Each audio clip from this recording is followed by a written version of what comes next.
Evangelho de hoje, Evangelho de Lucas, capítulo 16, versículos 19 a 31. Proclamação do Evangelho de Jesus Cristo segundo Lucas. Naquele tempo, disse Jesus aos fariseus: havia um homem rico que se vestia com roupas finas e elegantes e fazia festas esplêndidas todos os dias. Um pobre, chamado Lázaro, cheio de feridas, estava no chão, à porta do rico. Ele queria matar a fome com as sobras que caíam da mesa do rico. E além disso, vinham os cachorros lamber suas feridas. Quando o pobre morreu, os anjos levaram-no para junto de Abraão. Morreu também o rico e foi enterrado. Na região dos mortos, no meio dos tormentos, o rico levantou os olhos, viu de longe Abraão com Lázaro ao seu lado. E então gritou: Pai Abraão, tem piedade de mim. Manda Lázaro molhar a ponta do dedo para me refrescar a língua, porque sofro muito nessas chamas. Mas Abraão respondeu: Filho, lembra-te que tu recebesses teus bens durante a vida, e Lázaro, por sua vez, os males. Agora, porém, ele encontra aqui consolo e tu és atormentado. E além disso, há um grande abismo entre nós. Por mais que alguém desejasse, não poderia passar daqui para junto de vós, e nem os daí poderiam atravessar até nós. O rico insistiu: Pai, eu te suplico, manda Lázaro à casa do meu pai, porque eu tenho 5 irmãos. Manda preveni-los, para que não venham também eles para este lugar de tormento. Mas Abraão respondeu: Eles têm Moisés e os profetas, que os escutem. O rico insistiu: Não, pai Abraão, mas se um dos mortos for até eles, certamente vão se converter. Mas Abraão lhe disse: Se não escutam a Moisés nem aos profetas, eles não acreditarão, mesmo que alguém ressuscite dos mortos. Palavra da salvação. Catequese do Papa Francisco, em 18 de maio de 2015. A vida dessas duas pessoas, Rico e o Lázaro, parece desenrolar em vias paralelas. As suas condições de vida são totalmente opostas e sem comunicação. Lázaro vive de um jeito, o rico vive de outro. A porta da casa do rico está sempre fechada aos pobres, que está lá fora, tentando comer alguma sobra da mesa do rico. O rico, veste roupas de luxo, enquanto Lázaro estava coberto de feridas. O rico, todos os dias, tem um banquete luxuoso, enquanto Lázaro está morrendo de fome. Somente os cachorros cuidavam do Lázaro e vinham lamber as feridas dele. Esta cena lembra a repreensão dura do Filho Jesus no juízo final, quando Jesus diz: Tive fome e não me deste de comer, tive sede e não me deste de beber, eu estava nu e tu não me vestiste.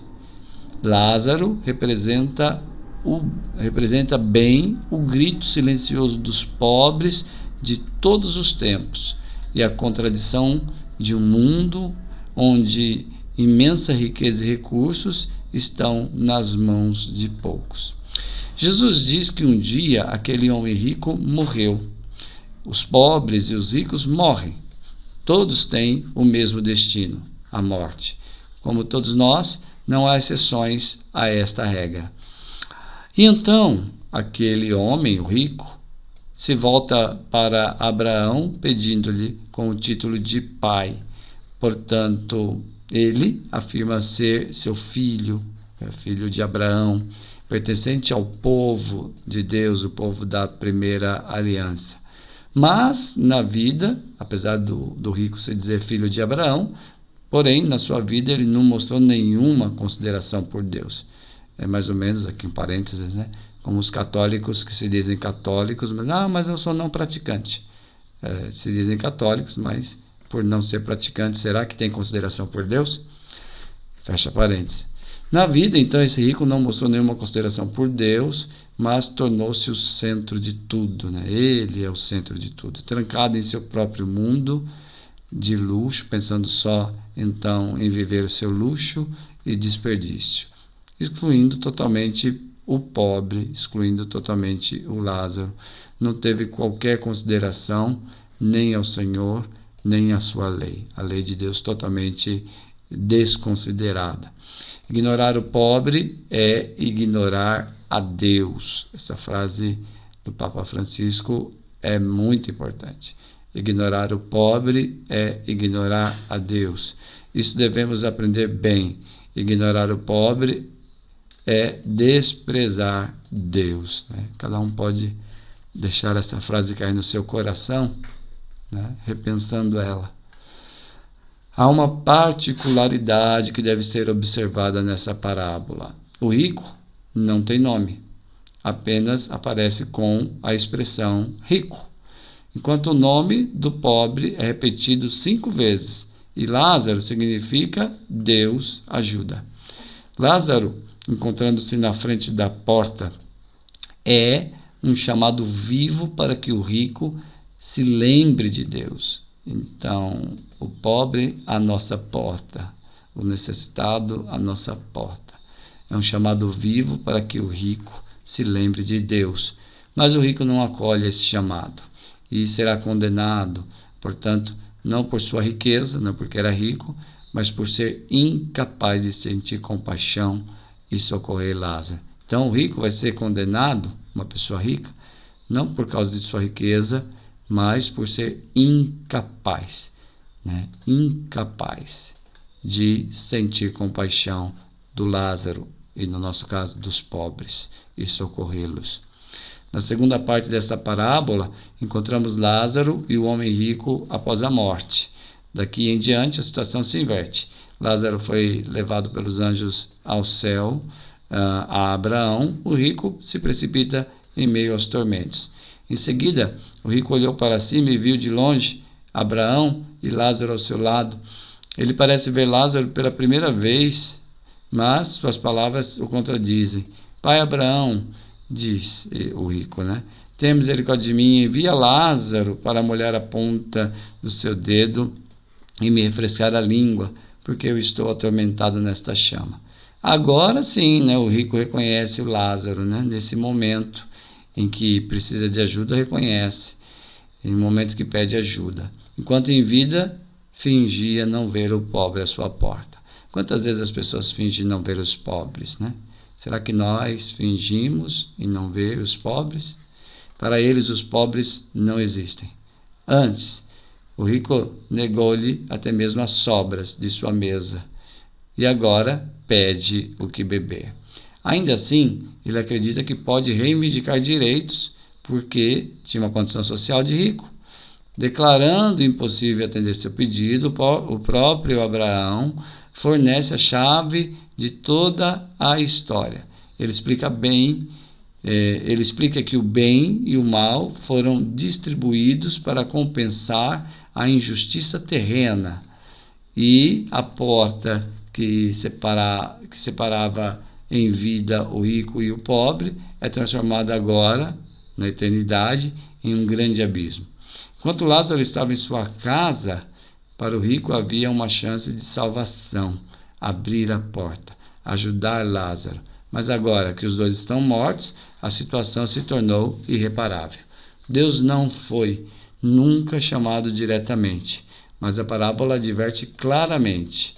A misericórdia de Deus para conosco é proporcional à nossa misericórdia para com o próximo. Isso é muito sério, né? Quando falta a misericórdia, quando a misericórdia não encontra lugar no nosso coração fechado, e ela então não consegue entrar. Se eu não escancarar a porta do meu coração aos pobres, a porta está fechada, mesmo para Deus, e isso é terrível. Neste ponto, o homem rico pensa nos seus irmãos, que estão suscetíveis de ter o mesmo destino, e pede que Lázaro retorne ao mundo para avisá-los. Mas Abraão responde: eles têm Moisés e os profetas, que eles ouçam. Para converter a nós mesmos, não devemos esperar acontecimentos milagrosos, né? Não devemos esperar que algo extraordinário aconteça. Mas é agora o momento de abrir o coração à palavra de Deus, que nos chama a amar a Deus e ao próximo. A palavra de Deus pode reviver um coração murcho e curá-lo da cegueira. Será que hoje o seu coração não precisa ser curado, ser revigorado, reviver? O rico conhecia a palavra de Deus, mas não deixou que ela entrasse em seu coração. Não a escutou. Então foi incapaz de abrir os olhos e ter compaixão pelo pobre. Nenhum mensageiro e nenhuma mensagem pode substituir o pobre que encontramos na estrada, porque neles encontramos o próprio Jesus. Jesus mesmo diz isso, né? Tudo que você fizer ao menor desses meus irmãos, foi a mim que o fizeste. Jesus diz, né, exatamente isso, está em 25:40. Mateus 25:40. Então, na reversão das fortunas que a parábola descreve, está escondido o mistério da nossa salvação, em que Cristo une pobreza e misericórdia. Queridos irmãos e irmãs, ouvindo esse evangelho, todos nós, junto aos pobres da terra, podemos cantar com Maria. Depois, os poderosos de seus tronos e exaltou os humildes. Ele encheu os famintos com coisas boas e despediu os ricos de mãos vazias. Agora você pode, em alguns momentos, fazer a sua oração. Peçamos que o Senhor nos dê a graça de ter o coração capaz de ter misericórdia daqueles que têm necessidade. Não importa se nós não somos ricos e não importa se a pessoa que está precisando é extremamente pobre. É importante que tenhamos o coração aberto à necessidade do outro. Glória ao Pai, ao Filho e ao Espírito Santo, como era no princípio, agora e sempre. Amém.